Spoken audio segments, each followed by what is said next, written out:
Oke, kita mulai, Bapak Ibu.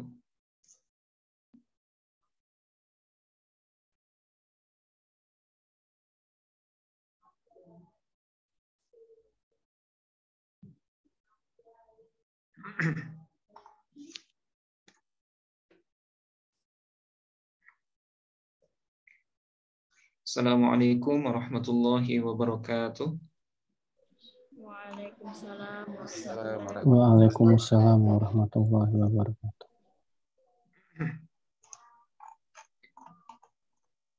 Bismillahirrahmanirrahim. Alhamdulillahi rabbil alamin. Wassalatu wassalamu ala asyrafil anbiya'i wal mursalin wa ala alihi wa sahbihi ajmain.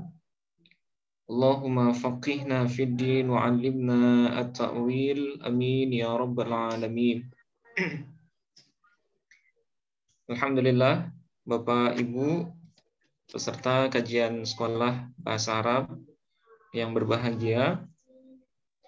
Pada malam hari ini kita bisa melanjutkan pertemuan di program Ilmu Nahu ini, walaupun dengan jadwal yang agak maju ya. Mudah-mudahan tidak mengganggu jadwal sebagian Bapak Ibu semua. Oke, seperti biasa sebelum kita mulai, mari kita awali pertemuan ini dengan sama-sama membaca Ummul Quran Al-Fatihah. Bismillahirrahmanirrahim. Ila hadratin Nabiyil Mustafa Muhammadin sallallahu alaihi wasallam wa ala alihi wa ahli baitihi wa azwajihi wa dhurriyyatihi wal mahdi khalifatihi ajma'in. ثم إلى جميع إخوانه من الأنبياء والمرسلين والأولياء والشهداء والصالحين والصحابة والتابعين وتابع التابعين والعلماء العاملين والمصنفين المخلصين وجميع الملائكة المقربين، خصوصا إلى الإمام عبد القادر الجيلاني والشيخ أبي الحسن الشاذلي والشيخ محمد بهاء الدين شاه نقشبندي والشيخ أحمد التيجاني قدس الله سرهم وأمدنا بمددهم ورزقنا بفتوحهم برحمتك يا أرحم الراحمين.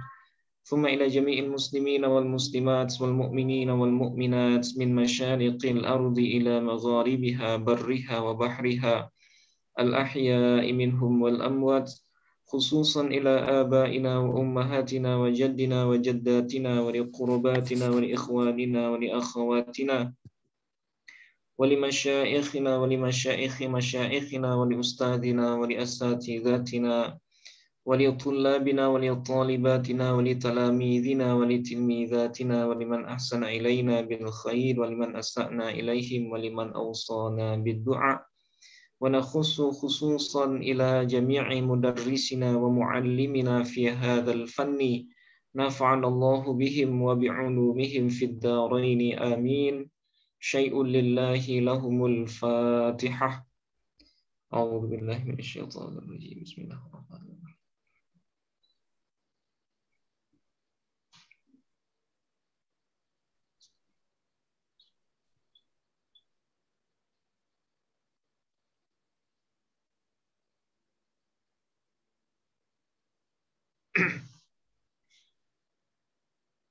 Baik, Bapak Ibu,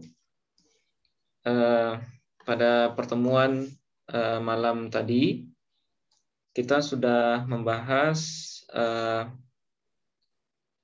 bahasan yang sangat penting sebenarnya, karena ini merupakan fondasi ya, sebagai pemahaman awal dari semua pembelajaran ilmu nahu. Nah, sehingga materi pertama tadi malam itu menjadi itu akan sering kita ulang di pertemuan-pertemuan selanjutnya, yaitu persamaan istilah antara bahasa Indonesia dengan bahasa Arab ya. Oke. Sedikit saya review persamaan yang kita maksud di sini adalah persamaan umum ya. Persamaan umum antara kaidah bahasa Indonesia dengan bahasa Arab. Nah, sudah kita singgung bahwa unsur yang paling kecil dalam bahasa Indonesia disebut dengan abjad, ya. Nah, abjad itu setara dengan huruf hijaiyah. Kemudian kata dalam bahasa Indonesia itu setara dengan kalimah atau al-kalimah dalam bahasa Arab. Nah, jadi satu kata, misalnya Allah, kita sebut Allah dalam bahasa Arab. Nah, Allah itu sudah kalimat. Atau misalnya ana. Nah, ana itu sudah kalimat namanya dalam bahasa Arab. Nah, di mana kalimat itu ada berapa dalam bahasa Arab? Ada 3 ya, Bapak Ibu. Ada isim, ada fiil, ada huruf.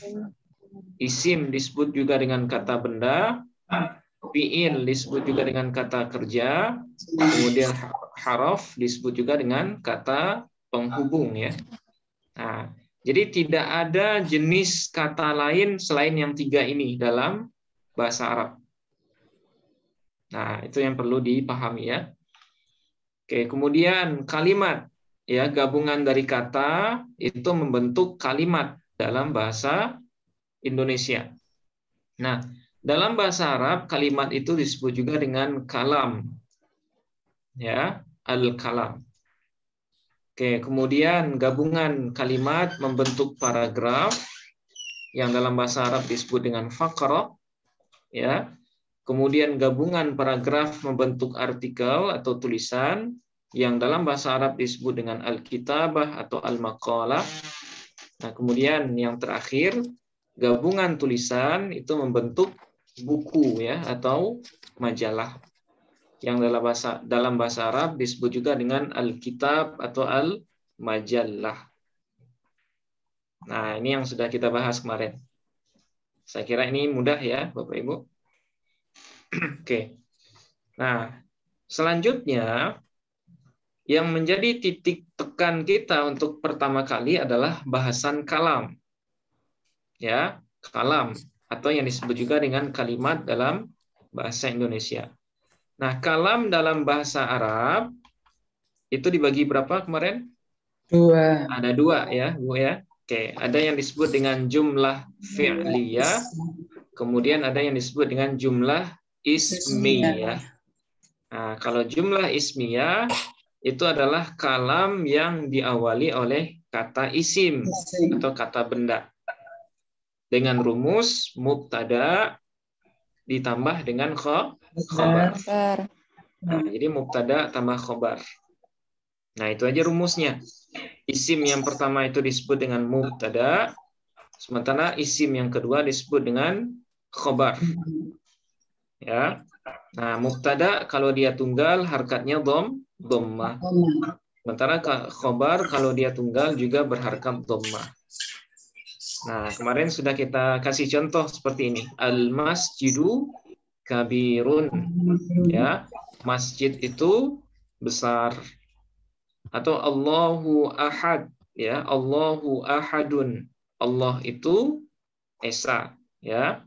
Muhammadun jamilun. Muhammad adalah jamil, ya, gagah. Nah, ini adalah susunan mubtada khobar. Oke. Nah, sementara kalau jumlah fi'liyah itu adalah jumlah atau kalam yang diawali oleh kalimat fi'il, ya, atau kata kerja. Nah, dengan rumusan fi'il ditambah dengan fa'il, ya, kemudian ditambah dengan maf'ul bih. Nah, ini berbeda dengan jumlah ismiyah, ya. Kalau jumlah fi'liyah itu diawali oleh fi'il atau dalam susunan bahasa Indonesia itu predikat, ya. Nah, jadi predikat duluan, kemudian fa'il ini subjek, ya. Kemudian yang terakhir maf'ul bih namanya, yaitu objek. Nah, rumusan harkat untuk jumlah fi'liyah ini kalau fi'il, ya, kalau fi'ilnya fi'il madhi, ya, nanti kita akan bahas pembagian fi'il itu. Nah, kita pakai satu dulu aja, fi'il madhi, ya. Kalau fiilnya fiil madhi, nah itu harkat akhirnya selalu fathah. Nah, kemudian fa'il, kalau fa'il itu selalu dhammah. Kemudian maf'ul bih itu selalu fathah. Nah, itu aturan harkatnya. Jadi yang agak membuat bahasa Arab ini agak banyak rumusannya itu karena bahasa Arab itu punya harkat ya, Bapak Ibu. Kalau bahasa Indonesia kan nggak ada bedanya. Muhammad misalnya, Muhammad yang subjek dengan Muhammad yang objek dalam bahasa Indonesia kan nggak ada bedanya. Harkatnya kan sama-sama nggak ada harkatnya gitu ya. Muhammad, Muhammad gagah. Nah di sana Muhammad sebagai subjek. Budi memukul Muhammad. Muhammad pada kalimat yang kedua itu kan objek. Tapi bacaannya tetap Muhammad tanpa mengalami perubahan. Nah, berbeda dengan bahasa Arab ya. Kalau bahasa Arab beda posisi, beda harkat. Nah, itu yang membedakan bahasa Arab dengan bahasa kita ya. Oke. Nah, contohnya kemarin khalaqallahul insana. Ya, khalaqallahul insana. Kenapa Allahu kita baca Allahu kemarin, Bapak Ibu? Karena dia fa'il. Nah, karena dia berposisi sebagai fa'il dari khalaqa. Khalaqa ini adalah fi'il madhi namanya ya, kata kerja. Kata kerja bentuk lampau. Nah, itu namanya fi'il madhi. Nah, Allahu sebagai fa'il, kemudian al-insana sebagai maf'ul bih namanya, objek. Oke. Begitu juga dengan ja'alallahul ka'bata. Ya, Allahu sebagai fa'il atau subjek, ka'bata sebagai maf'ul. Kemudian daraba Bakrun Muhammadan. Bakar telah memukul Muhammad. Nah, Bakrun di sini sebagai fa'il, Muhammadan sebagai maf'ul. Oke, terakhir jalasa Hamidun alal kursi. Nah, jalasa Hamidun. Nah, kalau kalimat yang ketiga, yang keempat ini, yang terakhir, ya. Nah, jumlah fi'liyahnya hanya cukup dengan fi'il dan fa'il saja. Nah, apa penyebabnya kemarin? Kenapa di sini? Fi'il lazim. Karena fi'il yang digunakan adalah fi'il lazim. Ya, fi'il lazim itu fi'il yang tidak butuh objek. Dia hanya cukup dengan fa'il saja. Berbeda dengan fi'il muta'addi ya. Kalau fi'il muta'addi dia butuh kepada objek. Nah, gitu. Fi'il muta'addi dia butuh kepada objek. Nah, itu kemarin ya, itu bedanya. Kalau fi'il ada dua, ada muta'addi, ada lazim. Nah, gimana cara bedanya kemarin Bapak Ibu? Secara makna, kalau muta'addi dilakukan oleh satu anggota badan. Ya, dominan satu anggota badan.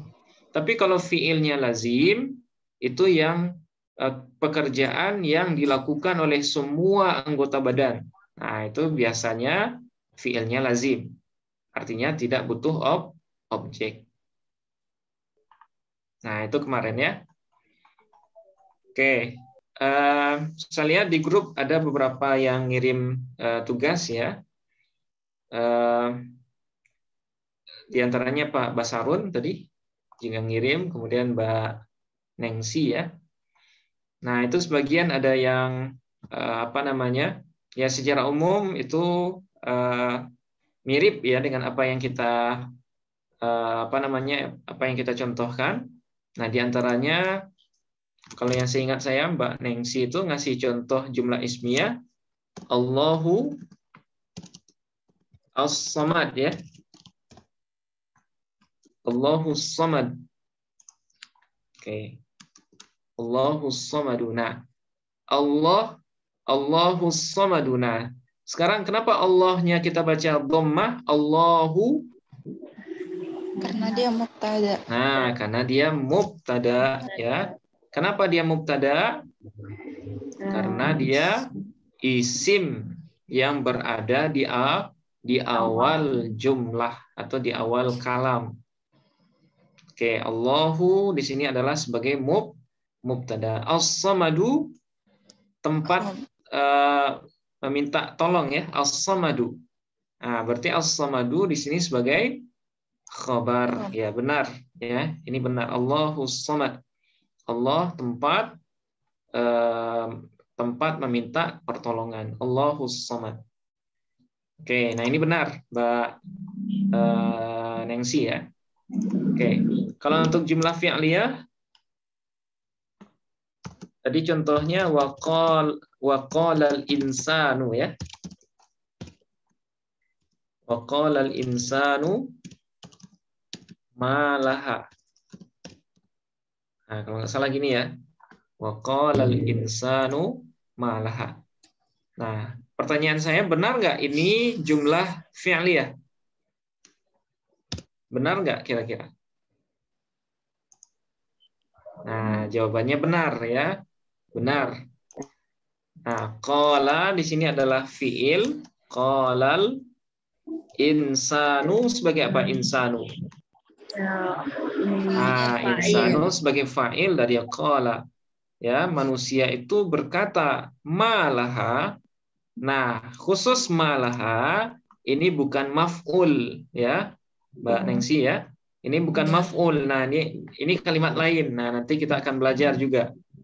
Nah, ini namanya kalimat istifham, kalimat tanya ini. Malaha, apa gerangan yang terjadi? Nah, jadi ini bukan maf'ul ya, secara kalimat ma ini satu kata ini. Kemudian la ini juga satu kata, ha ini juga satu kata. Satu kalimat maksudnya. Nah, nanti kita akan bahas. Tapi kalau sekedar qalal insanu, nah ini benar. Ya, qalal insanu, nah ini benar. Ini jumlah fi'li ya. Karena diawali oleh qala. Qala merupakan fi'il madhi. Oke. Kemudian tadi ada juga Pak Basarun ngirim kalimat an-najmus saqib ya. An-najmus saqib. Najmus saqib. Nah, beliau ada di sini Pak Basarun? Ada Ustadz, ada. Nah, ada. Oke, baik Pak Basarun ya. Oke. Kalimat yang Bapak sampaikan, nah ini secara apa namanya? Secara susunan kalimat an-najmus saqibu ini dia sebenarnya belum jumlah. Ini dia masih berbentuk kata yang memiliki sifat, Pak. Ya. Iya. Nah, jadi kita harus hati-hati juga. Nah, saya pisahkan. Ini kan artinya an-najmus saqib, bintang yang menembus, maksudnya yang bersinar terang gitu ya. Saqib. Nah, jadi as-saqibu di sini nanti kita akan bahas, Pak ya. Kalau kata kedua ya dari apa namanya? Dari susunan dua kata dalam bahasa Arab itu mengandung makna sifat. Nah, nanti kita akan bahas ini ya. Kalau kata kedua dari dua kata yang kita baca berturut-turut itu mengandung makna sifat dan dia sama-sama beralif lam dengan kata sebelumnya atau sama-sama tidak beralif lam dengan kata sebelumnya. Nah, kata kedua yang mengandung makna sifat itu dia posisinya namanya adalah na'at nanti. Ya, nah nanti kita akan bahas ini. Namanya na'at, bukan khobar. Ya, bukan khobar. Nah, jadi ini kalimat ini belum ada khobarnya, Pak. Jadi kalau seandainya kita sambung, misalnya ya, kita lepaskan ini dari ayat an-najmu tsaqibu, misalnya misalnya munirun,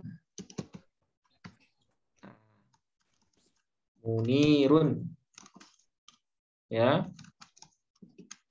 an-najmu tsaqib. Nah, bintang yang bersinar atau yang menembus, yang cahayanya menembus tajam itu munirun, bercahaya.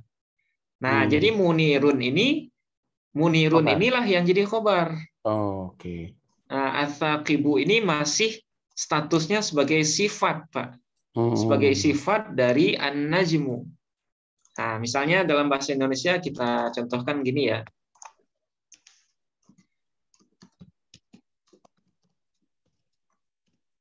Anak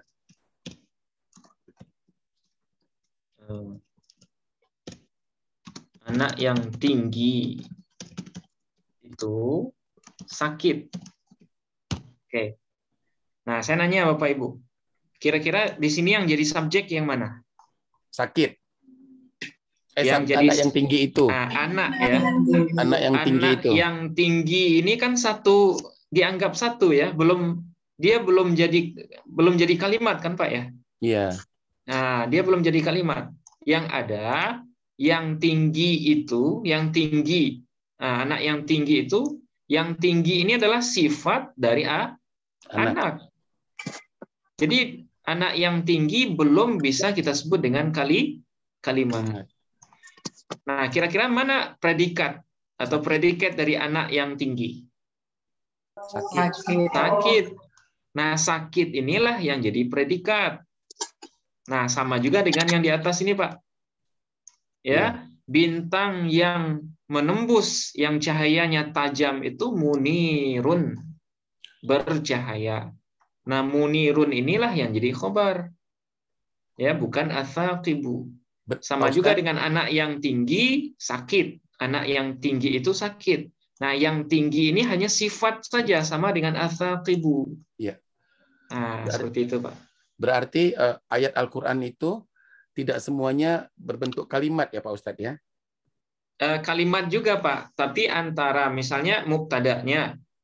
Tapi mubtada'nya itu nanti ada yang punya sifat. Sebelum dia punya khobar, dia disifati itu dengan kata lain gitu.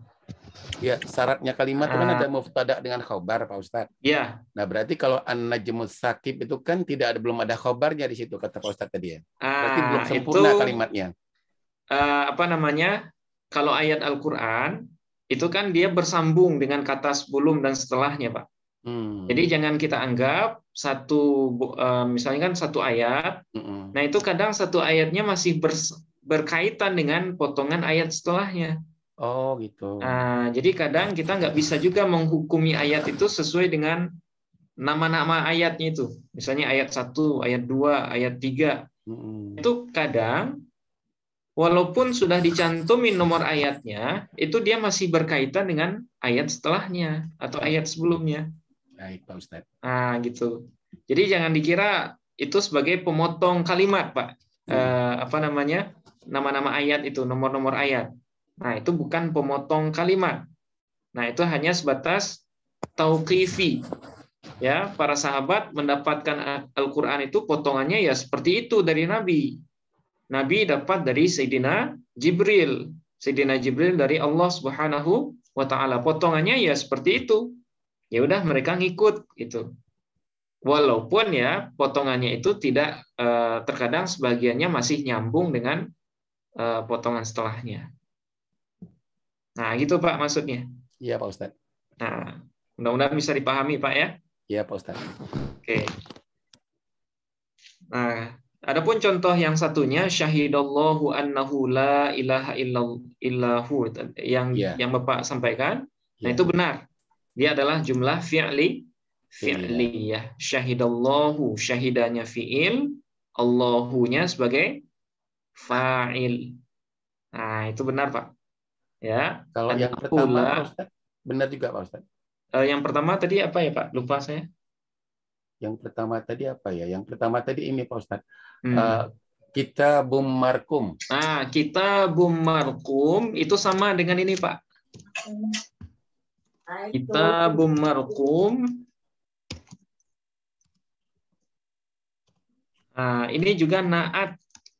Kitabun markumun. Nah, kitabun markum. Nah, markum ini sifat dari kitabun. Ya. Jadi ini potongan sifat kata yang disifati. Jadi ini belum susunan mubtada khobar, Pak. Iya. Nah, padahal ya. ini satu ayat ya Ustadz ya. Ini maksudnya padahal ini satu dia ayat. Satu ayat. Iya, padahal Jadi ini satu utuh. ayat. Nah, cuma kadang mubtadanya atau khobarnya nanti disembunyikan. Nah, ada juga yang seperti itu. Jadi semakin kita belajar nanti Pak, nah nanti kaidah-kaidah itu akan keluar sendirinya gitu. Nah, jadi nggak semuanya langsung saya jelaskan di awal ini. Baik, Pak Ustadz. Khawatirnya kalau saya jelaskan detail, nanti sebagian kita pusing gitu ya. Iya. Akhirnya nggak nyambung ya. Nah, jadi saya koreksi seadanya dulu. Baik. Nah, jadi kalimat-kalimat yang seperti ini kadang kalau kita menemukan ya ada dua kalimat, terkadang dia bukan mubtada khobar. Bisa juga kata yang disifati, namanya naat. Bisa juga nanti mudhof, mudhofun ilaih, seperti yang akan kita bahas malam ini. Nah, gitu Pak ya? Ya Pak, ya Pak Ustadz. Nah, oke, mudah-mudahan bisa dipahami dulu. Yang inti ya, mubtada khobar itu cara menandainya kalimatnya itu utuh, Pak. Nah, itu tandanya. Misal, masjid itu besar. Itu kan kalimatnya sudah sempurna kan? Masjid itu besar. Itu sudah mubtada khobar. Allah esa. Ya kan? Muhammad itu gagah. Allah tempat meminta pertolongan. Nah, itu kan sudah sempurna semua tuh terjemahannya. Tapi berbeda dengan ini, an-najmu tsaqib, bintang yang yang sinarnya menembus misalnya. Itu kan masih belum kalimat ya.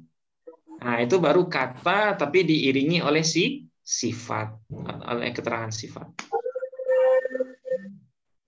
Nah, seperti itu, Bapak Ibu. Silakan kalau ada yang bertanya dulu. Izin bertanya, Ustaz. Ya, silakan, Mas. Itu tadi yang contoh an-najmu tsaqib itu kan sudah ditambahkan munir. Ya. Itu apakah dua kalimat itu an-najmu tsaqib itu sudah bisa disebut mubtada? Nah, oke. Kalau sudah kita tambahkan munir, ya, ini dia sudah menjadi jumlah utuh. Ya, dia sudah menjadi jumlah utuh. Tapi tetap saja yang jadi mubtadanya kalimat an-najmu. Ya, an-najmu sebagai mubtada, taqibu. Nah, di sini namanya nanti ada istilahnya, Mas ya. Nanti istilahnya at-taqibu ini naat. Naat ya, naat itu keterangan sifat. Nah, jadi yang mubtada itu an-najmu, at-taqibu sebagai naat. Naat itu keterangan sifat. Kemudian munirun. Nah, munirunnya baru menjadi khobar. Baik, Ustaz. Gitu. Terima kasih. Ya.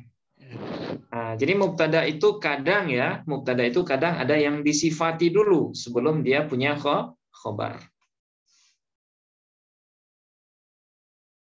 Oke, silakan kalau masih ada yang lain. Pastikan dulu paham dengan yang materi ini ya sebelum kita lanjutkan.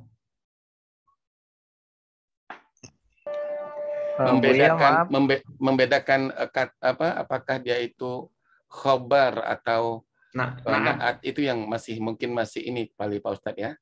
Masih agak bingung karena kalau dilihat dari bentuk katanya kayak misalkan tadi sakibu, terus Allahus somadu, as-somadu, as-sakibu. Terus sebenarnya dari segi bentuk katanya sama ya Pak Ustadz? Sama aja. Nah, nanti kita akan belajar naat itu ciri-cirinya, ya salah satu cirinya Pak ya, dia mengandung makna sifat. Jadi kalau kita terjemahkan ya, kalau kita terjemahkan ke bahasa Indonesia, dia menunjukkan sifat, misalnya yang gemuk, yang kurus, yang bercahaya, yang menembus, kemudian apa lagi? Yang tinggi, yang rendah, yang besar, dan lain sebagainya. Jadi kabirun, kalau kita... Maaf Pak Ustadz, kabirun kan juga itu Pak Ustadz, kabirun. Kabirun kan menunjukkan sifat besar gitu ya Pak Ustadz ya? Ya. Tapi bisa menjadi predikat di situ. Nah, dia berbeda Pak. Dengan al-masjidu di sini kan beralif lam. Sementara kabirnya tidak beralif lam. Nah, bisa dia menjadi naat kalau dia sama-sama beralif lam di sini. Nah, gitu. Al-masjidul kabiru, misalnya fasidun. Masjid yang besar itu hancur. Nah, hancur yang jadi khobar. Ya. Nah, perlu diingat juga antara naat dengan kata sebelumnya itu harus sama-sama. Kalau dia beralif lam, sama-sama beralif lam. Kalau tidak beralif lam, sama-sama tidak beralif lam. Nah, itu aturannya, Pak. Itu aturannya, ya. Nah, kalau di sini kan kabirunnya tidak beralif lam, kan? Sementara al-masjidunya beralif lam. Nah, itu makanya dia tidak bisa kabirun ini kita anggap sebagai naat, tapi khobar. Nah, baru dia menjadi naat kalau sudah sama-sama beralif lam. Al-masjidul kabiru fasidun. Iya. Nah, masjid besar itu hancur. Nah, misalnya seperti itu. Nah, insya Allah lebih lanjut nanti naat akan kita bahas secara khusus, Pak. Ya, baik Pak Ustadz. Nah, nanti seiring berjalannya waktu, semuanya akan terungkap. Nah, insya Allah. Oke. Baik, Bapak Ibu, boleh ya. Jadi kalau sambil saya nerangin, kalau Bapak Ibu ragu misalnya, langsung potong aja nggak apa-apa.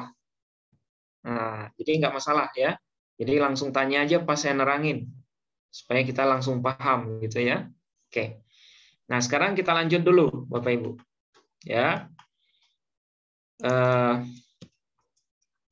Kalau kemarin kita bahas pembahagian kalam ya. Pembahagian kalam itu ada dua, ada jumlah ismiyah kemarin, ada jumlah fi'liyah. Nah, bagaimana cara kita membedakan jumlah ismiyah dengan fi'liyah? Itu adalah tergantung dari kalimat apa yang di depan. Nah, kan gitu kemarin ya. Kalau yang di depannya isim, berarti ismiyah.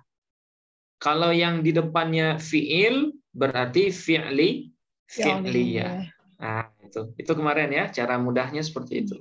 Nah, sekarang ya, bagaimana mungkin kita bisa memastikan kalimat itu ismiyah atau fi'liyah, padahal kita nggak bisa membedakan mana isim, mana fi'il, dan mana haraf. Ya, pertanyaannya, bagaimana cara membedakan, kalau kita membaca teks Arab nih ya, bagaimana cara kita membedakan mana yang isim dan mana yang fi'il? Ya kan? Nah, itu. Nah, jadi malam ini, Bapak Ibu, kita akan bahas itu. Bagaimana cara kita menandai kalau sebuah kata itu dia berjenis kata sebagai isim. Nah, bagaimana cara membedainnya? Dengan fi'il ataupun dengan haraf. Nah, itu yang akan kita bahas malam ini. Oke.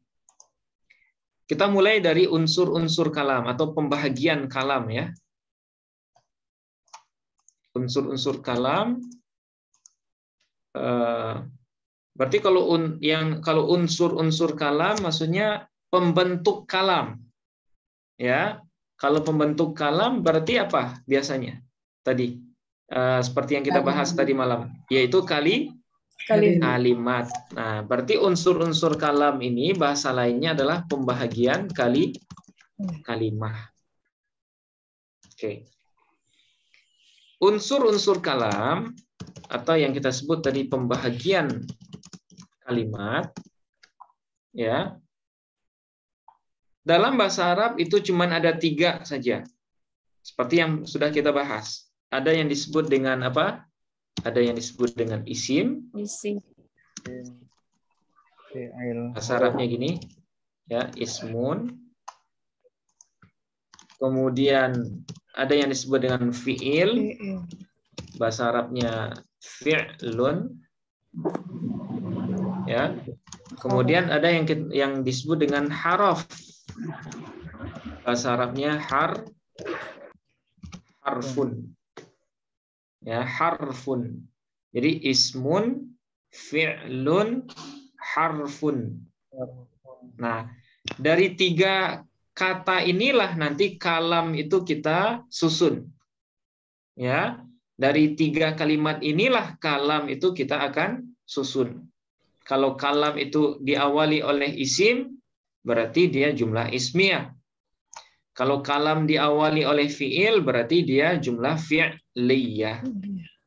Nah, tidak ada kalam itu yang diawali haraf secara khusus ya. Nah, oke.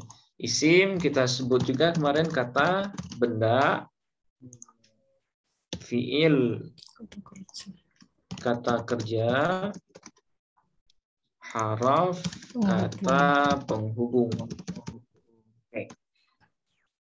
Nah, masing-masing dari jenis kata ini Bapak Ibu akan kita bahas secara mendetail.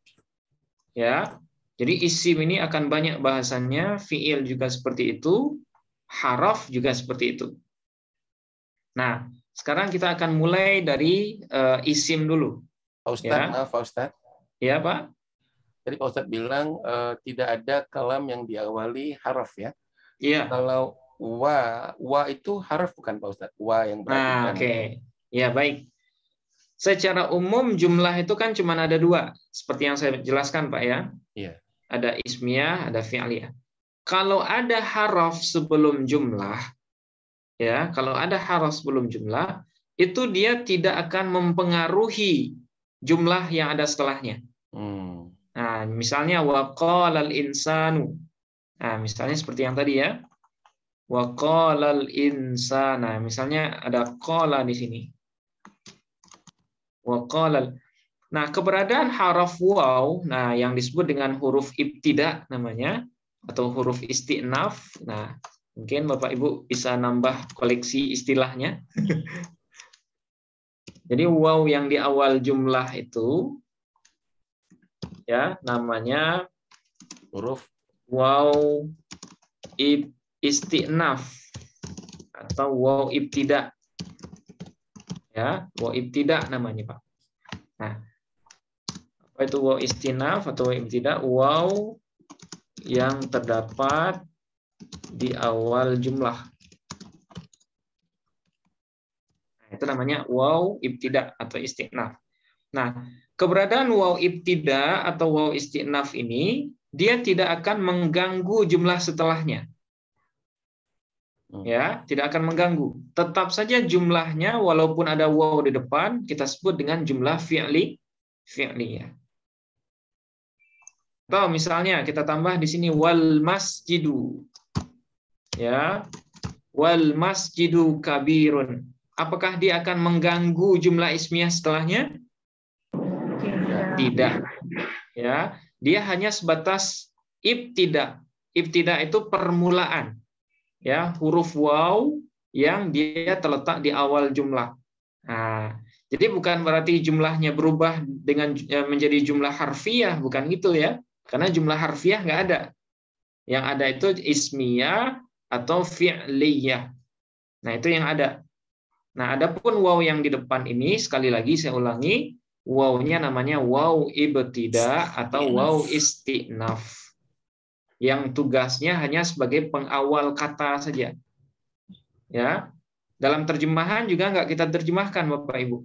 Ya, waw istinaf kalau kita nerjemahkan, nah ini nggak usah diterjemahkan dan masjid itu besar, nggak usah. Ya, karena bahasa Arab tidak semuanya kaedahnya diterjemahkan ke dalam bahasa Indonesia. Nah, salah satunya yang nggak perlu diterjemahkan itu adalah waw ibtida. Nah, gitu Pak ya? Iya. Oke. Jadi fungsi waw itu apa di situ Pak Ustadz? Kalau tidak bisa diterjemahkan untuk apa tuh? Hanya sebatas permulaan. Ya, dia hanya waw ibtidaiyah, waw yang berada di awal jumlah. Ya, nggak ada fungsinya sebenarnya. Nah, cuma dalam tradisi Arab, ya kadang jumlah itu diawali oleh waw itu. Oke. Nah, gitu aja. Tapi dalam tradisi kita dalam bahasa Indonesia tidak ada yang pakai waw seperti itu. Misal, anak yang tinggi itu sakit. Apakah lazim dalam bahasa kita ada dan di awal? Tidak. Dan anak yang tinggi itu sakit. Kan nggak lazim ya Pak ya? Iya, ya. Nah, dalam bahasa Arab itu biasa. Karena dalam bahasa kita nggak ada ininya, nggak ada fungsinya, ya udah nggak usah diterjemahkan. Cukup seperti ini. Nah, gitu. Itulah yang disebut dengan waw ibtida atau waw istinaf. Istisnaf artinya apa Pak Ustadz? Istisnaf itu sama, Pak. Ibtida dengan istinaf itu sama-sama permulaan. Oke. Waw yang terletak di awal. Nah, itu namanya waw ibtida atau istinaf. Oke. Nah, sekarang kita akan mendalami kata isim dulu ya. Supaya nanti kalau kita ketemu dengan jumlah ismiyah, ya kita gampang memastikannya dia sebagai jumlah ismiyah. Kenapa? Ya karena diawali oleh isim. Dari mana kita tahu itu isim? Dari tanda-tandanya. Nah, malam ini kita akan bahas itu. Oke. Nah, apa itu isim? Ya, isim itu adalah setiap kalimat yang menunjukkan makna benda atau orang, ya, dan tidak disertai oleh keterangan waktu. Nah, itu yang isim. Ya, setiap kalimat, ingat kalau saya sebut kalimat dalam bahasa Arab berarti dia apa dalam bahasa Indonesia? Kata. Nah, jadi jangan apa namanya? Jangan bingung Bapak Ibu ya kalau saya nyebut kalimat dalam untuk seterusnya itu artinya kata. Nah, jadi isim itu adalah setiap kalimat yang menunjukkan makna benda atau orang ya dan tidak disertai oleh keterangan waktu.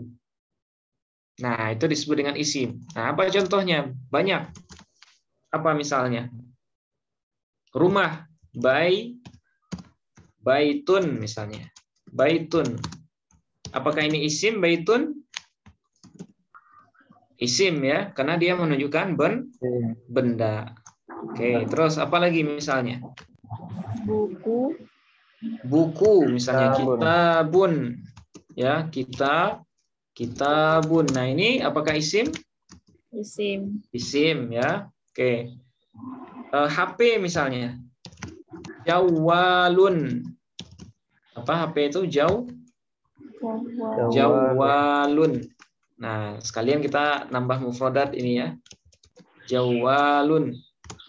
Nah, jawalun ini artinya HP.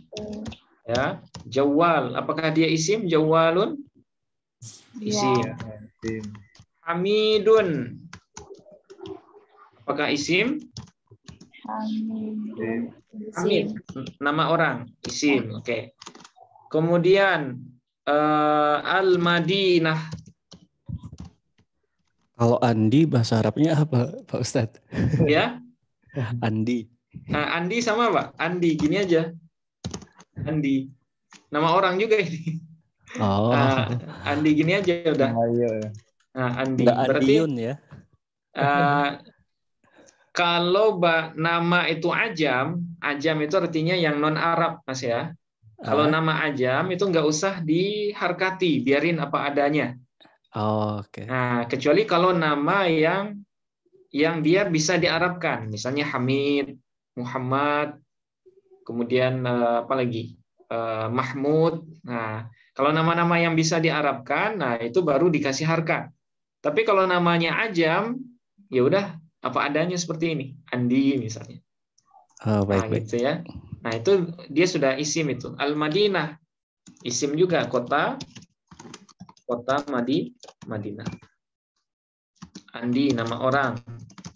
Ya, oke. Nah, ini semuanya isim. Kenapa isim? Karena dia menunjukkan benda dan juga menunjukkan orang. Hamid, nah nama orang. Andi juga nama orang. Kemudian ciri isim itu juga tidak disertai oleh keterangan waktu. Nah, saya nanya Bapak Ibu, baitun, apakah dia diiringi oleh keterangan waktu sekarang atau akan datang?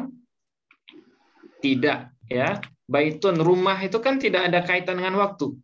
Telah rumah, sedang rumah, ya, menjadi rumah. Apakah dia diiringi waktu? Tidak.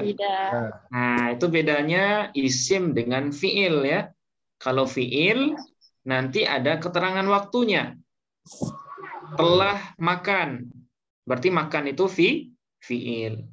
Sedang bermain, fiil atau isim, Bapak Ibu. Sedang bermain, fiil karena ada keterangan waktunya. Akan pergi, itu fiil atau isim? Fiil karena punya keterangan waktu. Jadi keterangan waktu itu tidak ada pada isim. Dan itu jugalah yang menjadi tanda utama untuk isim, ya. Dia tidak disertai oleh keterangan waktu. Oke. Nah, ini pengertian isim secara mudah, ya, secara sederhana.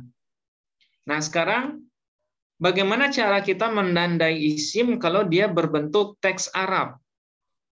Ya, misalnya kita membaca Al-Qur'an, bagaimana cara kita menandai kalau kalimat ini misalnya alhamdu. Nah, itu isim atau fiil? Alhamdulillahi rabbil alamin. Alhamdu, apakah dia isim atau fiil? Alhamdu. Kenapa isim? Kenapa isim? Karena ada alif lam. Karena diawali alif lam. Oke. Nah, itulah yang akan kita bahas di sini. Ya, apakah ciri isim itu cuma alif lam atau masih ada yang lain? Nah, kita bahas, ya. Oke. Bagaimana cara mengenali isim kalau dia berbentuk Arab atau berbentuk teks Arab? Nah, bisa kita kenali dengan salah satu dari 8 tanda atau 8 ciri. Nah, sekarang kita akan bahas satu persatu, ya. Yang pertama, isim itu bisa kita kenali dengan kondisi khafat. Ya. Nah, jadi isim itu bisa kita kenali, bisa kita pastikan dia sebagai isim kalau dia berkondisi khafat. Ya. Nah, apa itu khafat? Khafat itu adalah keadaan sebuah kalimat yang berharkat kasroh. Nah, ini secara sederhana, ya. Khafat itu adalah keadaan atau kondisi, ya, kondisi sebuah kalimat yang berharkat kasroh. Nah, jadi kalau kita ketemu dengan bahasa Arab, dia berharkat kasroh, ya, kata itu berharkat kasroh, maka kemungkinan besar kalimat itu atau kata itu adalah isim. Contoh, ya, contoh.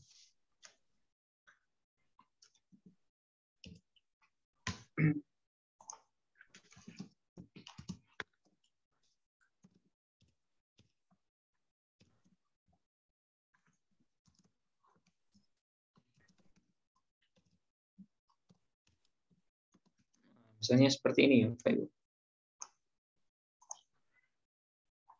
Nggak bisa dihilangin, ya.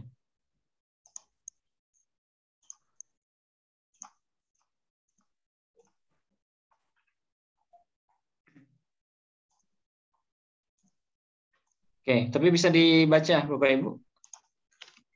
Pembacanya, Qul a'udzu Rabbin nas. Nah, birabbin nasi, ya. Oke. Nah, sekarang saya nanya Bapak Ibu. Kalimat an-nasi. Ya, kalimat an-nasi. Dia berharkat apa kira-kira? An-nasi. Kasroh ya. Oke, dia berharkat kasroh. Berarti kemungkinan an-nasi ini isim, fiil atau haraf? An-nasi. Isim. Kenapa isim, Pak? Karena karena dia berkondisi khafat. Ya, khafat. Kenapa khafat? Ya, karena dia berharkat kasroh. Nah, jadi salah satu ciri dari isim itu dia berharkat kasroh. Nah, contoh lain misalnya. Nah, misalnya minal masjidi. Oke. Sekarang sananya Bapak Ibu. Al masjidi. Isim, fiil atau haraf? Al masjidi. Isim ya. Kenapa isim? Karena karena dia berhukum khafat. Nah, kita ya, beralif lam juga benar, Bu ya. Nah, cuma yang sesuai dengan ciri yang pertama yang kita jelaskan, dia berharkat kasroh. Nah, itu makanya al-masjidi kita anggap dia sebagai isim. Nah, ini terlepas posisinya mubtada atau selain mubtada ya. Karena kita membahas kalimat isimnya, bukan posisinya. Nah, jadi sekarang kita hanya membahas kalimat isimnya saja, dimanapun posisinya. Oke, jadi al-masjidi di sini isim karena dia berharkat kasroh. Nah. Oke, contoh lain misalnya.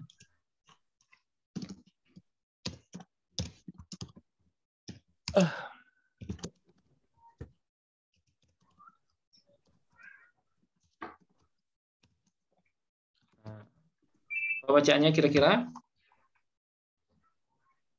Lillahi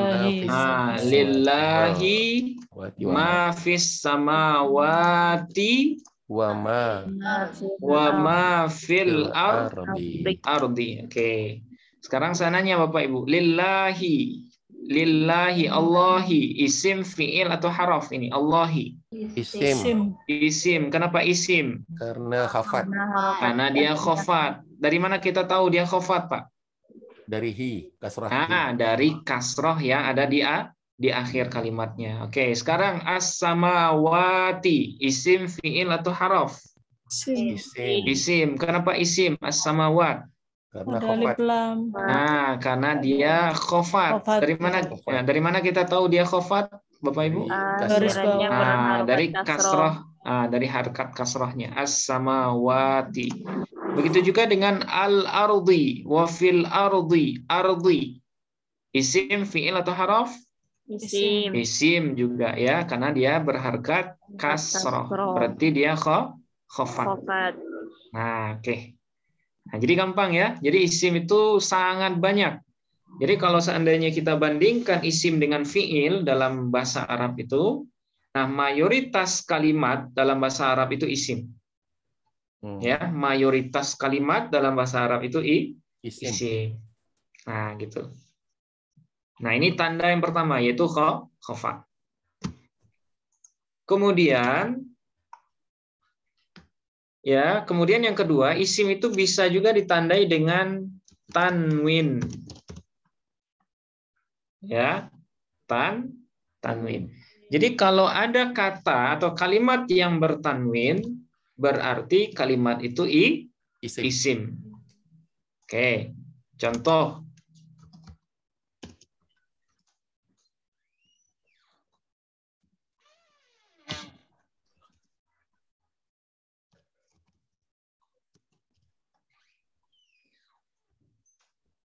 Nah, kira-kira apa bacaannya, Bapak Ibu? Bakrun fil fasli maridun. Don atau din. Nah, dia khobar Bapak Ibu. Berarti bacaannya maridun ya. Bakar di kelas sakit. Nah, kalau diterjemahkan secara literal ya, bakar di kelas sakit.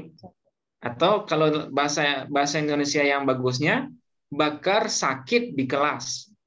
Nah, gitu ya. Nah, sekarang kira-kira susunan apa ini Bapak Ibu? Ismiyah atau fi'liyah? Ismiyah. Nah, kenapa ismiyah, Mas? Karena isimnya di depan. Karena jumlahnya diawali oleh isim. Mana isim di sini? Bakrun, ya, bakrun. Oke, dari mana kita tahu bakrun ini isim? Tanwin. Dari tanwin. Nah, dari tanwin yang ada di akhirnya ya. Bakrun, nah run. Nah, ini kan tanwin. Nah, setiap kata yang bertanwin itu pasti isim. Karena fiil tidak mungkin bertanwin. Ya, haraf tidak mungkin bertanwin. Yang bertanwin itu hanya isim. Oke. Sekarang al-fasli, isim, fiil atau haraf Bapak Ibu? Isim. Kenapa isim, Pak? Karena khafat. Karena khofat. Nah, yang sudah kita bahas baru 2. Khofat dengan tanwin ya. Berarti al-fasli apa ciri isimnya? Khafat. Khofat. Kenapa khofat, Pak? Karena dia berharkat kasroh, ya. Karena dia berharkat kasroh. Oke, sekarang maridun, isim, fiil atau haraf? Isim. Isim juga karena dia bertanwin. Nah, di sini Bapak Ibu, ya, yang menjadi mubtada hanya kalimat bakrun saja. Ya, yang menjadi mubtada itu adalah bakrun. Nah, sementara khobarnya mana bakrun? Maridun. Nah, dia dipisah oleh fil fasli di kelas. Nah, ini biasa Bapak Ibu. Jadi antara mubtada dengan khobar itu terkadang itu dipisah oleh kata di tengahnya. Ya. Jadi nggak mesti juga mubtada setelahnya langsung khobar, nggak mesti. Terkadang ada dipisah oleh naat. Nah, seperti yang tadi, seperti contoh yang kita sebut di awal, ya an-najmus tsaqib tadi. Nah, itu dia dipisah oleh sifat, ya. Nah, kalau ini dia dipisah oleh fil fasli. Ya, nanti kita akan bahas fi ini namanya huruf jer ya. Al-fasli ini namanya majrur oleh huruf jer. Nah, fil fasli. Nah, gabungan fil fasli ini dia memisah antara mubtada dan khobar. Nah, jadi boleh seperti ini. Ya, boleh saja antara mubtada dan khobar itu dipisah oleh kalimat lain. Oke, ini yang kedua. Kalau Pak Ustadz, maaf, kalau maridunnya ditarik di depan boleh Pak Ustadz. Jadi bakrun maridun fil fasli. Nah, boleh Pak. Berarti tidak ada pemisah antara mubtada khobar.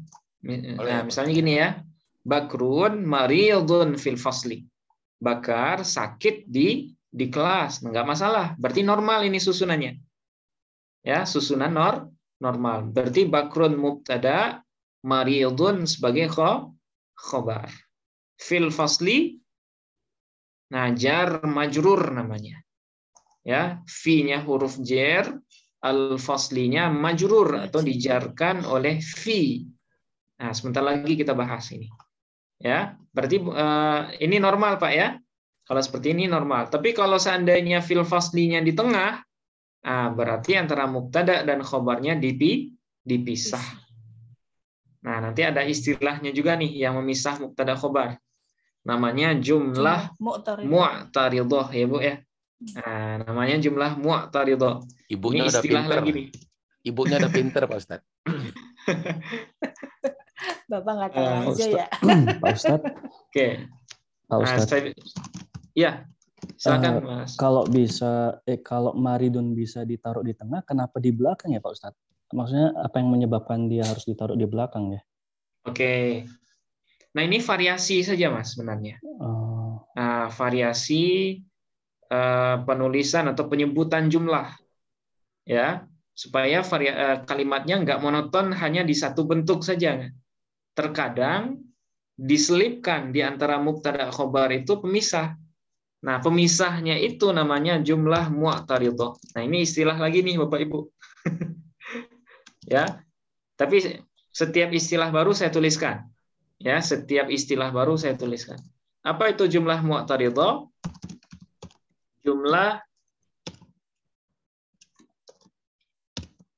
Jumlah yang memisah antara mubtada dengan khabar atau fiil dengan fa'il. Nah, itu namanya jumlah mu'taridah.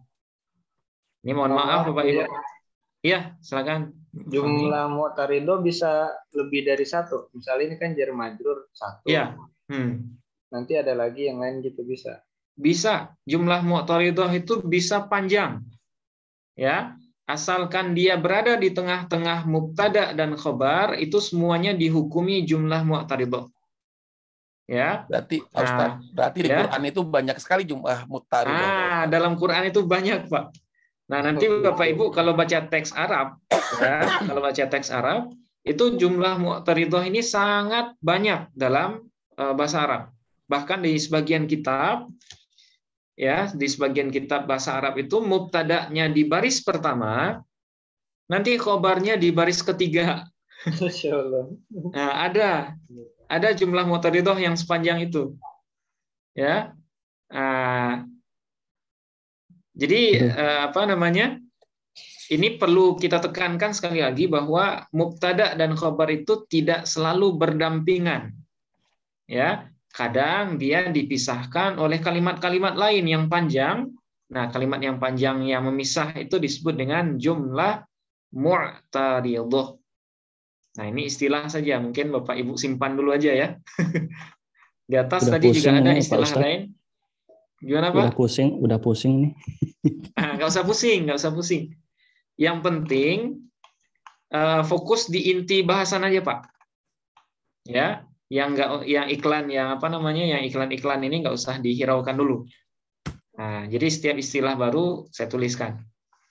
Nah, kita bahas tentang ciri-ciri isim. Oke, pertama tadi apa? Khafat. Ya, khafat itu berbaris bawah. Kemudian tanwin. Nah, setiap kata yang bertanwin berarti isim.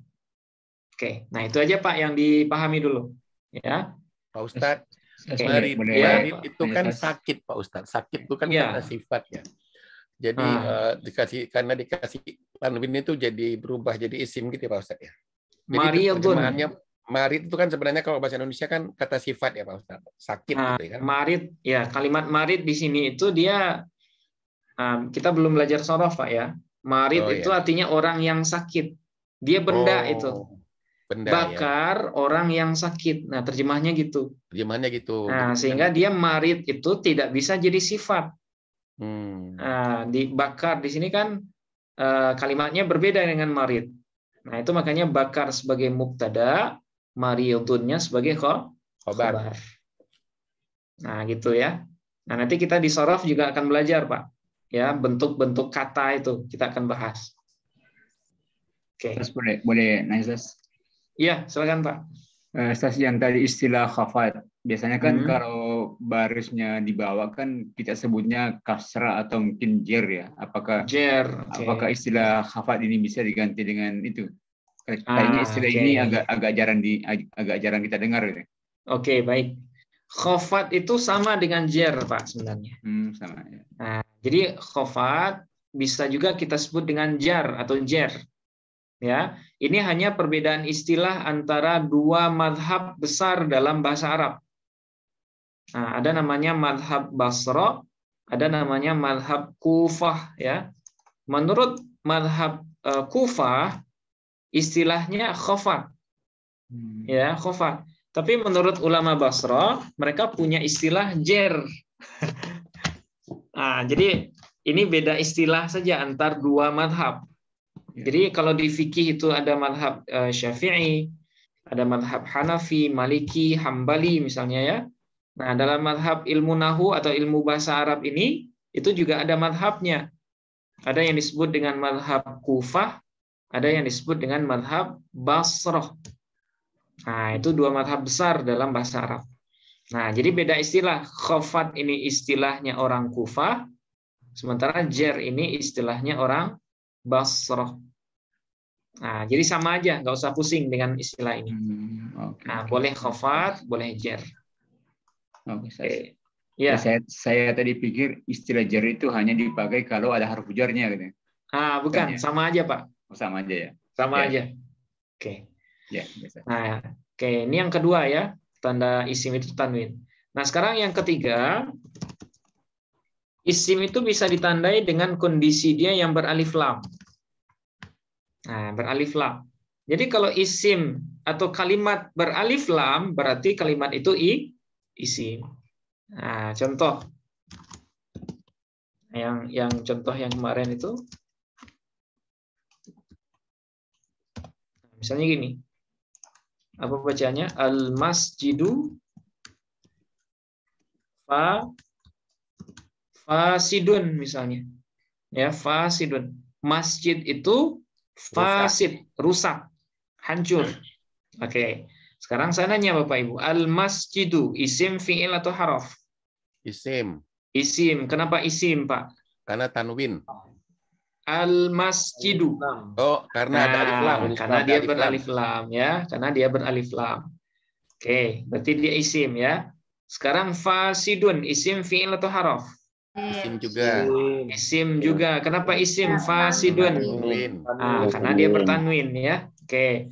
Karena al-masjidu isim di awal, berarti posisinya sebagai apa kira-kira al-masjidu? Mubtada ya, mubtada. Karena dia mubtada dan tunggal, maka dia kita harkati dhamma. Oke. Nah, perlu digarisbawahi Bapak Ibu, kalau isim sudah beralif lam, maka dia tidak boleh lagi bertanwin. Ya. Kalau sudah beralif lam, tidak boleh lagi bertanwin. Nah, kalau sudah bertanwin, sebaliknya ya, kalau sudah bertanwin, tidak boleh beralif lam. Nah, itu jadi ciri tanwin dengan beralif lam ini tidak bisa ngumpul di satu isim, di satu kata. Ya, harus salah satunya. Kalau sudah bertanwin, berarti tidak boleh beralif lam. Kalau sudah beralif lam, berarti tidak boleh bertanwin. Oke, seperti itu ya. Nah, ini ciri yang ketiga. Nah, ini gampang ini beralif lam. Kemudian yang keempat, ya, isim itu bisa juga kita ketahui ketika dia didahului. Ya, didahului oleh huruf jar namanya atau huruf khafat. Nah, di sini sama nih, Pak. Ya, boleh kita sebut huruf jar, boleh kita sebut huruf khafat. Oke. Nah, jadi isim bisa kita tandai juga ketika sebelumnya itu ada huruf jar atau huruf khafat. Ya. Apa itu huruf jar? Huruf yang mengkasrohkan ya atau menjerkan isim setelahnya. Nah, itu disebut dengan huruf jar atau huruf khafat. Ya, huruf jar atau huruf khafat. Kenapa bacanya jar, Ustaz? Kenapa enggak jar? Nah, boleh aja, Pak. Dua-duanya boleh. Biasanya kalau di pondok itu jar, gurunya bacanya jar gitu. Huruf jar ya. Jadi boleh huruf jar. Oke. Huruf jar boleh, huruf jar nggak masalah. Nah, jadi boleh kita sebut khafat, boleh kita sebut jar atau jar ya. Nah, ada berapa huruf jar atau huruf khafat itu? Nah, ini yang agak banyak nih. Jumlahnya ada 20. Ada berapa? Ada 20 huruf, Bapak Ibu. Ya. Nah, 20 ini apa saja? Nah, kita rinci ya. Yang pertama min, kemudian ila, min ila, hatta, khala, da, hasya, fi, an, ala, ya, min ila hatta, khala, an, da, hasya, fi, an, ala, mul, mul, mundu, rubba, li, kai, wa, ta, ka, bi. Ya, bi.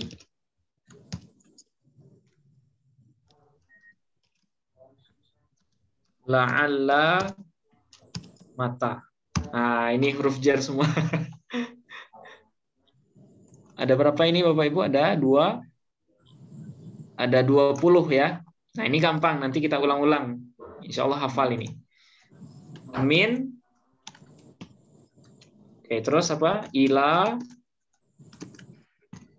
hatta, terus khala, ada, hasya, kemudian fi, ala, kemudian mud, ya ini bacanya mud, kemudian munzu, kemudian rubba, li, kai, wa, ta, ka, bi, la'alla, mata. Nah, ini huruf jar semua Bapak Ibu ya. Nah, huruf jar ini ya kalau dia masuk ke isim yang setelahnya itu baris bawah, kasroh. Ya. Nah, itu tugas dari huruf jar. Ya, mengkasrohkan atau menjerkan isim setelahnya. Nah, kita baca bersama dulu Bapak Ibu 3-3 ya. Min, ila, hatta, khala, ada, hasya. Nah, oke. Oke, bersama 1, 2, 3. Min, ila, hatta, khala, ada, hasya, fi, an, ala, mud, munzu, ruba, li, kai, wata. Nah, ini 4 sekaligus. Li, kai, wata,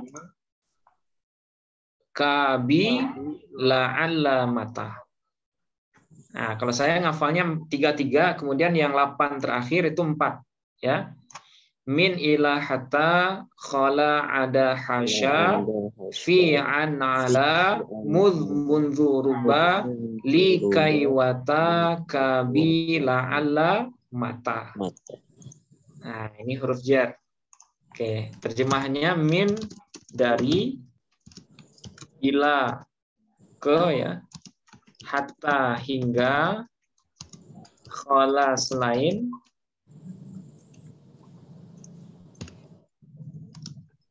ada juga selain, hasya juga selain, sama 3 ini sama, fi pada atau di bisa juga, an tentang, ala di atas, mul sejak, mundu semenjak, ruba amat sedikit, li bagi atau untuk, kai agar, wow demi, ta juga demi, ka seperti,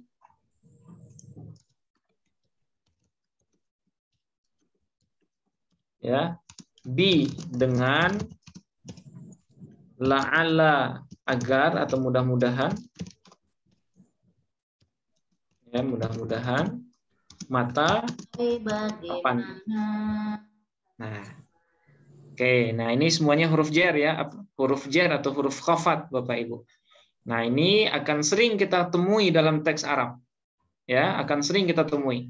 Min, ila, hatta, khala, ada, hasya, fi, an, ala, mud, munzu, ruba, li, kai, wata, kabi, la'alla, mata. Oke. Nah, ini mungkin nanti bisa diwiridkan sebelum tidur ya, Bapak Ibu. Oke. Sejak dengan semenjak bedanya apa, Ustaz? Sejak ya, dengan Pak? semenjak. Sama aja, Pak. Jadi kalau kita iniin sejak, semenjak sama aja. Mud, mundu. Secara penggunaan sama ini. Sejak yang menunjukkan permulaan gitu ya. Oke. Yang menjadi titik poin di sini adalah kalau ada kalimat didahului oleh salah satu dari yang 20 kalimat ini atau 20 huruf ini, maka kalimat itu berjenis kata sebagai isim. Ya, sebagai isim. Nah, contoh. Misalnya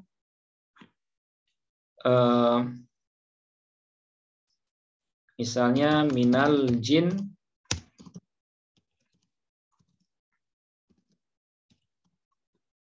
apa bacaannya Bapak Ibu? Minal jin nati wan nasi. Oke. Sekarang saya nanya Bapak Ibu, kenapa al jinnati kita baca al jinnati bukan jinnata atau jinnatu? Karena didahului huruf jer. Karena dia diawali oleh min, ya, huruf jer. Jadi kalau ada huruf jer, maka kata sesudahnya baris bawah. Oke, sekarang saya nanya Bapak Ibu, jinnati isim, fi'il atau haraf? Isim. Oke, kenapa dia isim Bapak Ibu? Cirinya apa? Jinnati. Karena didahului jer. Jinnati ini ciri isimnya banyak ini. Pertama, diawali oleh min. Ya, diawali oleh min. Min ini masuk huruf jar nggak? Masuk. Ya, ini dia min. Oke. Nah, selain didahului oleh huruf jar, al jinnati juga beralif lam. Ini tanda keduanya ya. Oke. Kemudian ciri ketiganya apa? Khofat. Jadi boleh saja sebuah isim itu punya tanda lebih dari satu. Boleh 2, boleh 3. Ya. Nah, kebetulan al jinnati dia punya tanda 3 ya. Ada alif lam, kemudian khofat, kemudian juga didahului oleh huruf jar. Oke. An-nasi isim, fi'il atau haraf? Isim. Oke, apa tanda isimnya Bapak Ibu? Isim khofat. Khofat juga. Oke. Selain khofat ada lagi? Alif lam. Alif lam. Ya, alif lam. Sama Oke, min terus min itu juga kan untuk an-nas itu ya Pak Ustadz? Iya, an-nasi ini kenapa dia jer? Ya, karena dia tertular oleh jinnati. Nah, dia ngikutin jinnati karena di tengahnya ada waw. Nah, waw yang di tengah ini namanya waw atof. Kata penghubung. Konjungsi namanya, Pak. Jadi kata yang sesudahnya sama harkatnya atau sama hukumnya dengan kata sebelumnya. Nah, nanti kita akan bahas ini. Maaf Ustadz, sebelumnya saya mau bertanya. Ya, silakan Mas Raffi. Itu perbedaan kan dalam kitab kuning antara min sama man tidak ada barisnya. Nah, bagaimana cara membedakannya? Nah, pertanyaan bagus ini. Bagaimana cara membedakan min dengan man? Biasanya kalau min, ya Mas ya, kalau min itu sesudahnya pasti isim. Ya, pasti isim. Nah, berarti kemungkinan kata sesudah min itu ada yang beralif lam, ya. Kemudian secara makna dia tidak menunjukkan perbuatan, ya. Kemudian juga dia dia menunjukkan ciri isim yang lain, ya. Misalnya kalau ada min kalimat seperti ini tapi setelahnya kasrah, nah berarti bacanya min itu bukan man. Nah, sementara kalau man ya sesudahnya biasanya adalah fiil. Contoh ya, man amana. Nah, man amana billah ya, man amana billahi wal yaumil akhir kan? Wal yaumil akhir. Oke. Man. Nah, ini man atau min? Man. Man. Kenapa man bukan min, Pak, Bapak Ibu? Karena sesudahnya fiil. Karena sesudahnya fiil ini man amana. Amana artinya telah beriman ya. Orang atau barang siapa yang telah beriman dengan Allah dan hari akhir. Man amana. Nggak mungkin min kita baca. Karena min tidak mungkin masuk ke kalimat isim. Nah, jadi min dia tidak min tidak mungkin masuk ke kalimat fiil. Nah, apalagi haraf. Ya, min kan haraf. Masuk ke haraf yang lain. Nah, itu nggak mungkin. Ya, itu jeruk makan jeruk itu namanya. Nah, jadi man sesudahnya biasanya fi'il ya. Tapi kalau min itu pasti isim. Oke. Contoh lain, lillah, ya silakan. Kalau itu kan min diharkatin fathah karena ketemu udah sukun ya Bu ya. Oke. Di huruf jernya kan min sebenarnya ya. Min bukan mina. Oke. Harusnya bacaannya adalah min al-jinnati. Ya kan? Ya. Tapi dalam bahasa Arab tidak boleh ada dua huruf yang sukun bertemu di tengah bacaan. Ya, saya ulangi. Dalam konsep membaca teks Arab tidak boleh ada dua huruf sukun bertemu di tengah.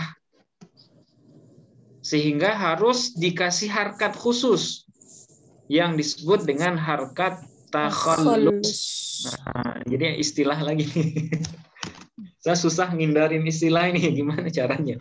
Nah, jadi kenapa minnya kita kasih harkat fathah?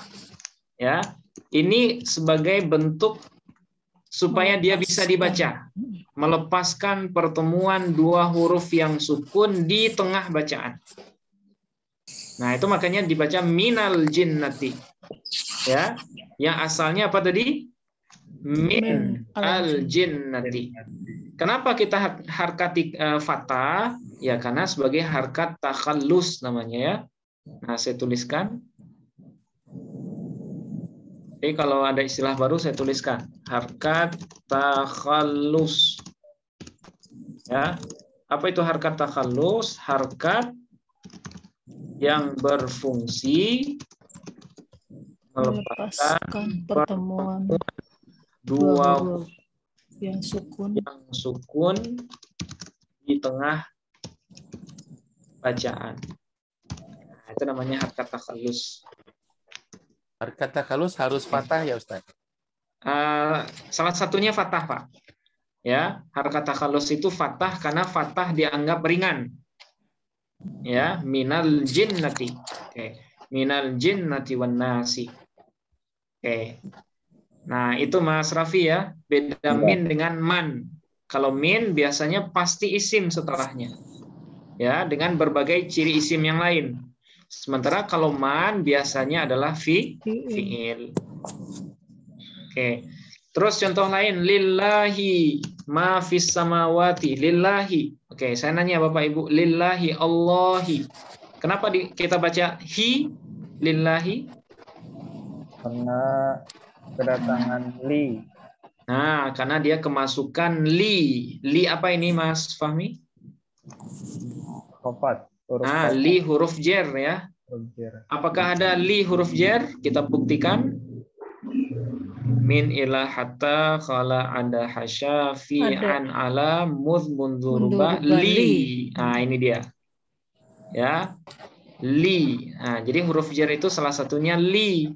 Kalau ketemu dengan li berarti harkat setelahnya dibaca kasrah. Lillahi ya, lillahi. Oke, nah ini ciri isim yang keempat Bapak Ibu. Nah, kemudian yang selanjutnya isim itu bisa juga ditandai dengan didahului oleh huruf qasam namanya. Ya. Huruf qasam. Apa itu huruf qasam? Huruf yang mengandung makna sumpah. Ya, huruf yang mengandung makna sumpah. Yang berfungsi sama dengan huruf jar. Oke. Nah, jadi apa itu huruf qasam?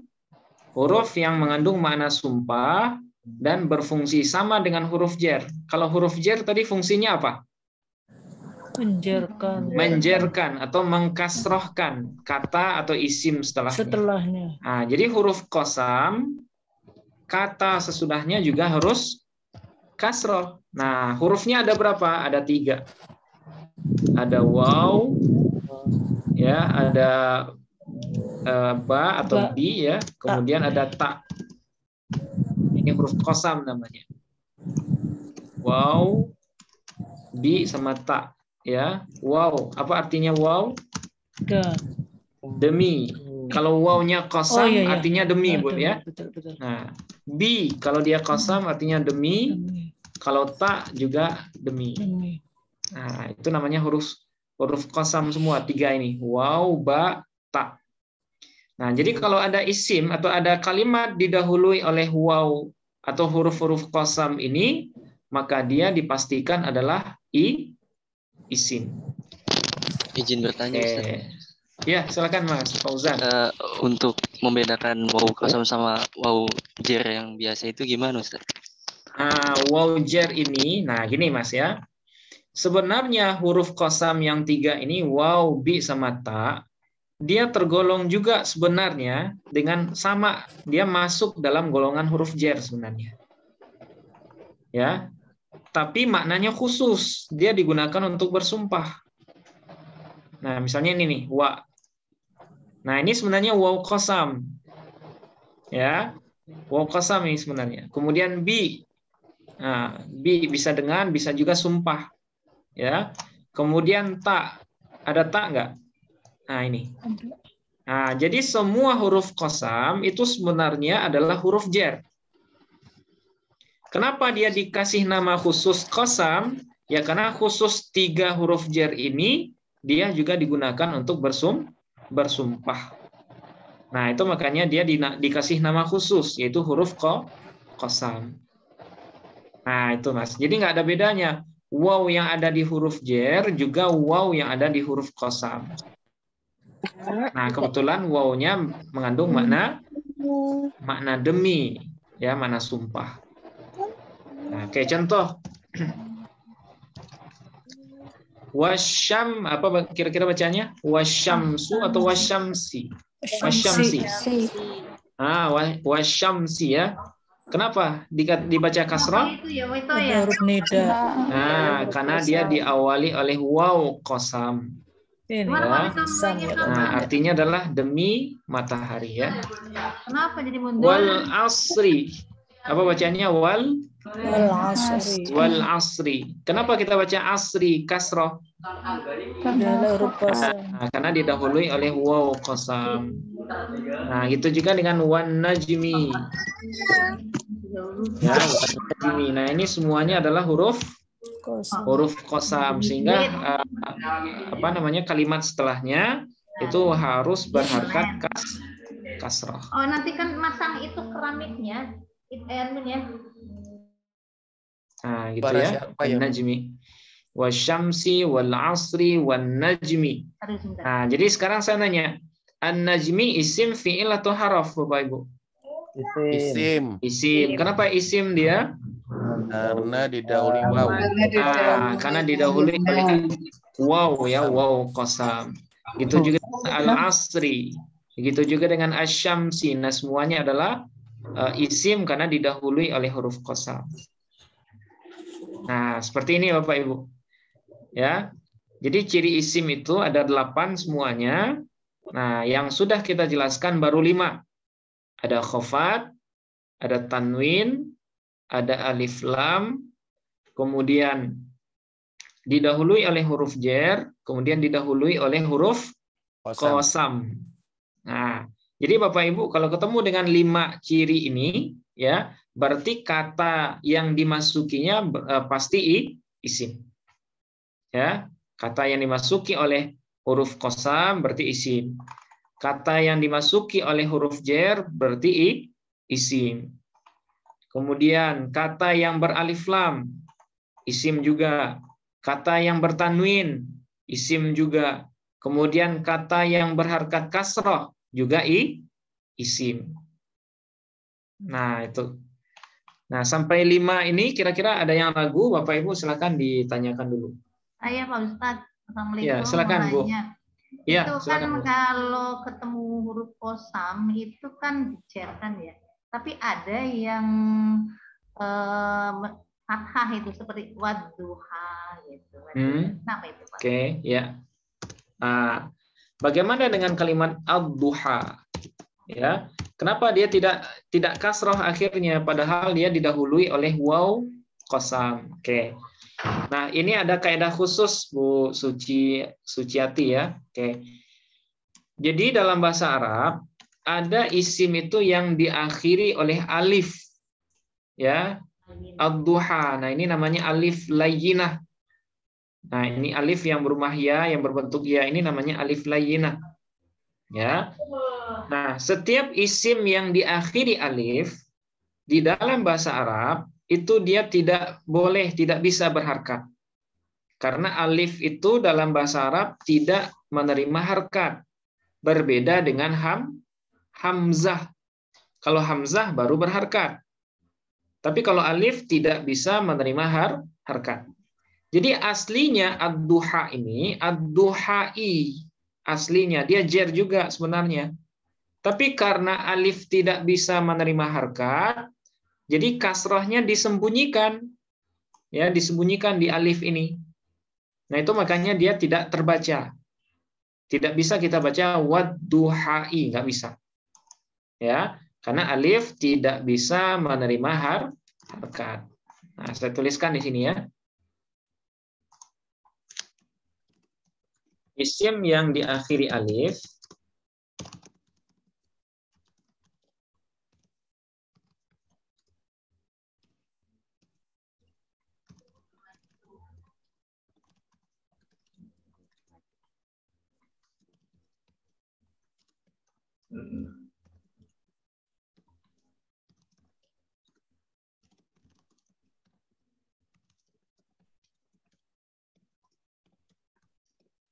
ini. Ya. Isim yang diakhiri oleh huruf alif, ya, baik alifnya yang berdiri ataupun alif yang berbentuk ya seperti ini. Nah, ini namanya alif layyinah. Maka ia selamanya tidak akan bisa diharkati. Ya. Harkatnya itu selalu disembunyikan. Ya. Kenapa? Karena dalam kaidah bahasa Arab alif itu tidak bisa berharkat. Berbeda dengan hamzah.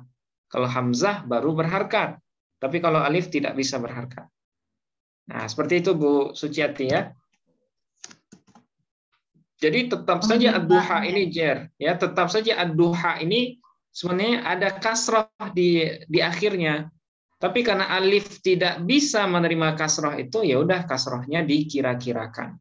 Oh, maksudnya dikasrohkan bagaimana itu Pak Ustadz? Wad-duhai gitu?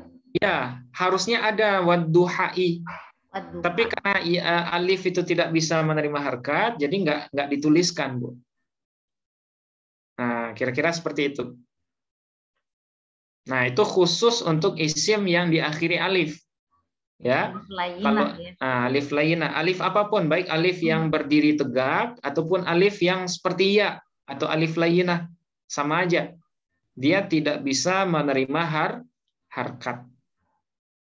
Nah, jadi kaidahnya ya, kaidahnya alif tidak bisa menerima harkat selama-lamanya.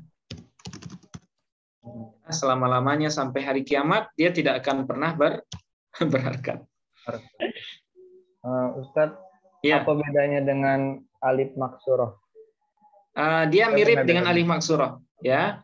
Dia mirip dengan alif maksurah, tapi alif maksurah itu dia ganti dari hamzah. Itu nanti akan kita bahas di bahasan isim ghairu munsharif, Mas ya. Nah, nanti ada bahasan khusus isim ghairu munsharif, ada juga namanya nanti isim maksur di pembahagian isim. Nah, nanti kita akan bahas semuanya. Nah, jadi pertanyaan yang nanti ada jawabannya, biasanya saya jawab seperti itu ya. Tujuannya supaya yang lain yang belum pernah belajar ini tidak pusing duluan gitu. Mohon maaf ya, Mas Fahmi. Baik, iya. Nah, satu lagi Bu ya. Ya, saya silakan. pernah ngebaca tuh hadis yang man kharaja fi thalabul ilmi bahwa fisabilillah hatta yarji akan gitu.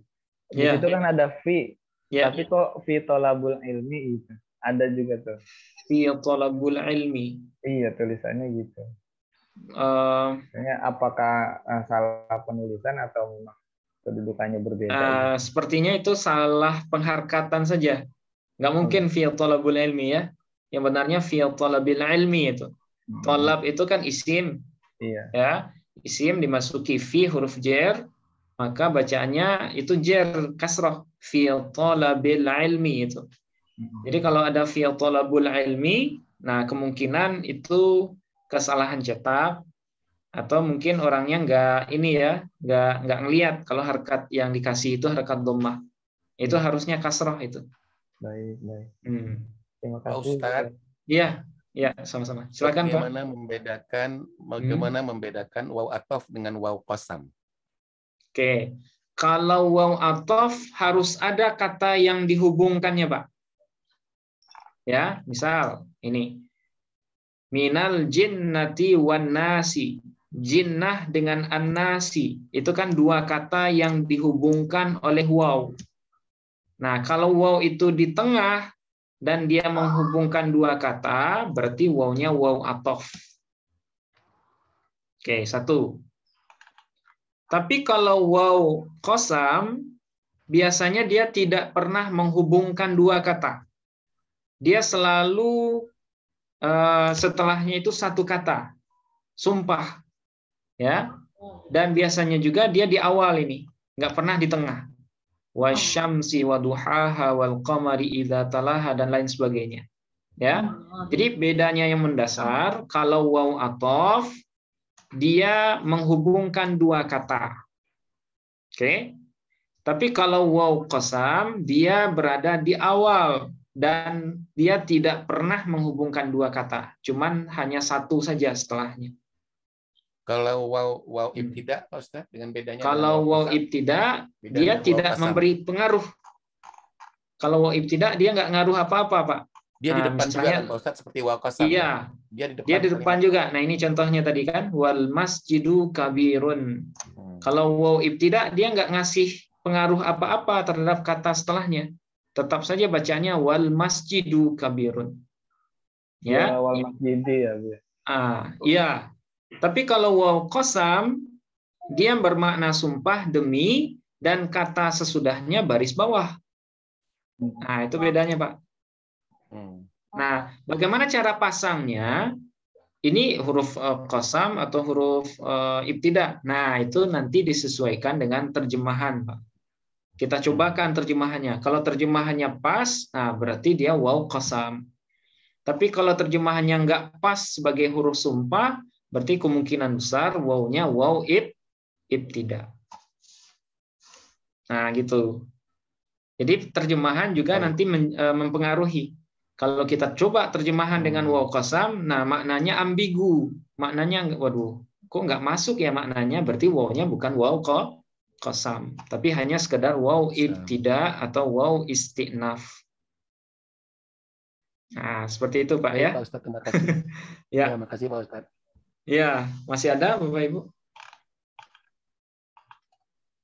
Nah, jadi untuk sementara kita nggak bisa selesai sampai akhir ya, karena target saya nggak ngejar materi lagi. 2 angkatan sebelumnya biasanya saya ngejar materi harus sampai ini nih. Nah, jadi untuk yang sekarang saya ngejarnya paham. Ya. Jadi Bapak Ibu walaupun materi kita sedikit tapi usahakan paham. Kalau ada yang kurang paham tanyakan. Baik di grup ataupun lisan di Zoom ya. Nah, karena kita tujuannya adalah paham ini. Walaupun kita kaedahnya sedikit tapi paham itu lebih baik daripada saya jelaskan semua tapi buyar semua. Nggak paham ya. Nah, itu nggak, target kita paham sekarang, bukan banyak kaedah yang kita jelaskan. Ada PR lagi, Pak Ustadz? Iya, PR-nya nanti saya sampaikan di grup, Pak ya. Mungkin mencari kata yang tanda isimnya salah satu dari yang 5 ini. Nah, nanti saya jelaskan, saya sebutkan. Nah, untuk sementara Bapak Ibu kuasai dulu materi yang sudah kita jelaskan ini, khususnya huruf jar yang 20 ini. Kalau bisa di luar kepala semua. ya. Begitu juga dengan huruf qasam. Nah, huruf qasam gampang ya, cuman 3. Nah, kalau huruf jer itu 20. Nah, oke. Mungkin kita cukupkan. Ada referensi ya. Kamus, Pak Ustadz? Kalau kamus yang bagus itu untuk yang dasar ya, Pak ya. Namanya Kamus Mahmud Yunus. Nah, saya tuliskan ya. Kamus Mahmud Yunus. Itu 500 nggak terlalu tebal, bisa dibawa lah. Nah, itu lebih mudah. Ya, ketimbang Al-Munawwir. Kalau Munawwir agak besar, tapi itu bagus juga. Al-Munawwir susah, Pak Ustadz. Saya punya tapi susah. Tak paham saya cara bacanya. Kalau Munawwir itu fi'il madhi mudhari. Yang disebutkan cuman madhi sama mudhari'nya saja. Dan kadang pun harkatnya nggak dituliskan. Ya, nah itu kekurangan Munawwir. Tapi kalau kamus Mahmud Yunus, walaupun kecil, tapi harkatnya lengkap. Madhi mudhari'nya dijelaskan semua. Nah, jadi kalau pengen beli kamus untuk pertama kali, nah saya sarankan Kamus Mahmud Yunus. Nah, itu Pak Andi ya. Baik Pak Ustadz, makasih. Oke. Baik Bapak Ibu, untuk sementara kita cukupkan dulu ya. Mohon maaf untuk hari Jumat kita terpaksa mulainya jam 7 ya. Mohon maaf karena jam 9 kita harus ini ada kajian juga. Oke. Terima kasih banyak Bapak Ibu atas perhatiannya. Kalau ada hal-hal yang kurang dipahami, nah itu bisa ditanyakan di grup kita masing-masing. Ya. Baik, Pak Ustadz. Oke. Terima kasih. Kita akhiri dengan hamdalah. Alhamdulillahirabbil alamin. Alhamdulillahirabbil alamin. Assalamualaikum warahmatullahi wabarakatuh. Waalaikumsalam Pak Ustadz. Sama-sama. Ustaz. Buan Ibu, ya. Oke, saya izin duluan Bapak Ibu. Ya, Pak Ustadz. Banyak ini sekarang yang ikut.